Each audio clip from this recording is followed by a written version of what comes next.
করবো আজকে আমাদের বিশেষ করে অবকাঠামো যেটা আছে, আমাদের অবকাঠামো আপনারা জানেন ওই সঠিক সময়ে আপনারা যে মাদ্রাসার যে ফিগুলো আছে, মাদ্রাসার যে হেফজখানা বালক বালিকা ফিগুলো যেগুলো আছে, এখানে দেখা যায় আমার মামুন করতে করতে একেবারে হয় না মানে অনেক, তাহলে আমাদের অবকাঠামো আরো সুন্দর হবে ইনশাআল্লাহ, আরো উন্নত মানের হবে। অভিভাবকরা যারা আসবেন তারা সবাই শুনবেন কথাগুলি, খুব গুরুত্বপূর্ণ কথা আপনাদেরকে বলছি।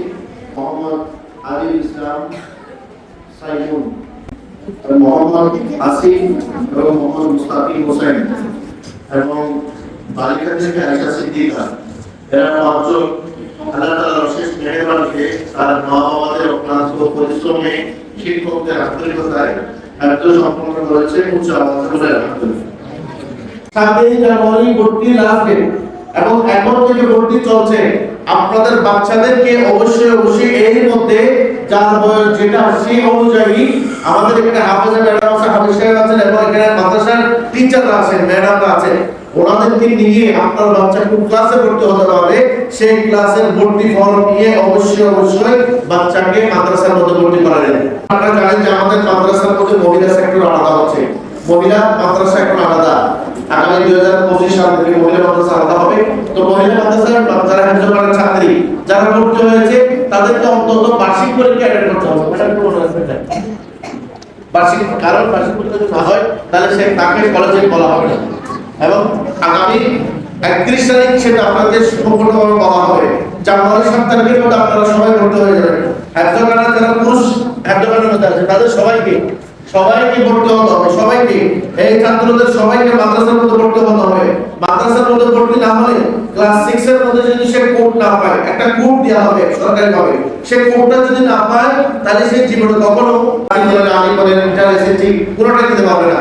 একটা কোড দিবে, সেই কোডটার উপর ডিপেন্ড করে তাকে মাস্টার্স পর্যন্ত পৌঁছে দেওয়া হবে, মাস্টার্স পর্যন্ত পড়তে হবে। সেজন্য ক্লাস 6 এর মধ্যে অবশ্যই এই কোডটা নেওয়ার জন্য সবাইকে রেজিস্ট্রেশন করতে হবে। একজনের যারা টিচার আছেন আমি তাদেরকে বলবো বছরের শেষের দিকে পরীক্ষার আগে অন্তত তাদেরকে 1 মাসের জন্য সুযোগ দেওয়া দরকার। 1 মাসের সুযোগ তাদেরকে দিতে হবে। যদি না হয় তাহলে এই বাচ্চার যদি বয়স বেশি হয়ে যায়, সে যদি কোনো প্রতিষ্ঠানে ভর্তি হতে না পারে, সে জীবনে আর হাফেজ ছাড়া আর কোনো কিছু হতে পারবে না। এটা সবচেয়ে বড় দুঃখের বিষয়, বড় কষ্টের বিষয় হয়ে যাবে আপনাদের সবার জন্য। জন্ম নিবন্ধন আপনাদের এনআইডি এবং আপনাদের বাচ্চার জন্ম নিবন্ধন অনলাইন কিভাবে করবেন, কিভাবে করতে হবে, এগুলো সবগুলো যদি না জানেন অফিসের সাথে যোগাযোগ করে অতি দ্রুত 2024 সালে বাচ্চার জন্ম নিবন্ধন করে নেবেন এবং 2025 সালে যখন ভর্তি হবে তখন আপনার বাচ্চার জন্ম নিবন্ধনটা দিবেন এবং বাচ্চার জন্ম নিবন্ধন যাতে শুদ্ধ হয় সেই শুদ্ধভাবে জন্ম নিবন্ধনটা দিবেন।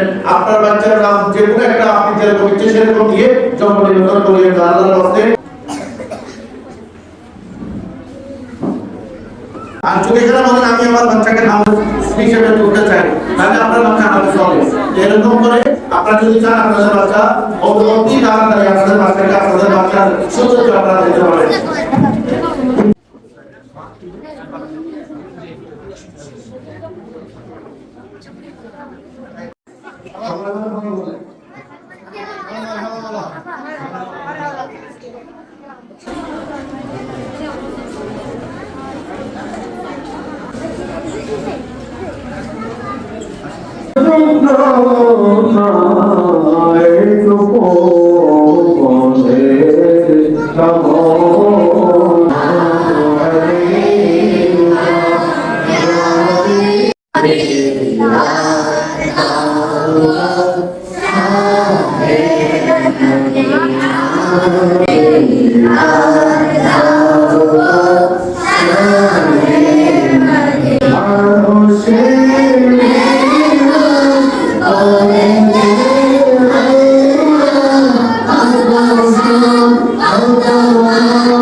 আমাদের এই মাদ্রাসা আমিনাতুল্লাহ পুরুষ মহিলা সহ আমাদের সমস্ত প্রতিষ্ঠানকে কিয়ামত পর্যন্ত আবাদ রাখো। আমিনুল মোহাম্মদ তোমার মোহাম্মদ আল মরহুদ করে দাও। তাদেরকে যে নিয়ত নিয়ে মকসদ নিয়ে মা বাবা দিয়েছেন, কাউকে হাফেজ করার জন্য, কাউকে আলিম বানানোর জন্য, বলা সত্যিকারের হাফেজ আলিম হওয়ার তৌফিক দান করো। প্রত্যেককে প্রকৃত মানুষ হওয়ার তৌফিক দান করো, সত্যিকারের মানুষ হওয়ার তৌফিক দান করো। তাদের মধ্যে যত করো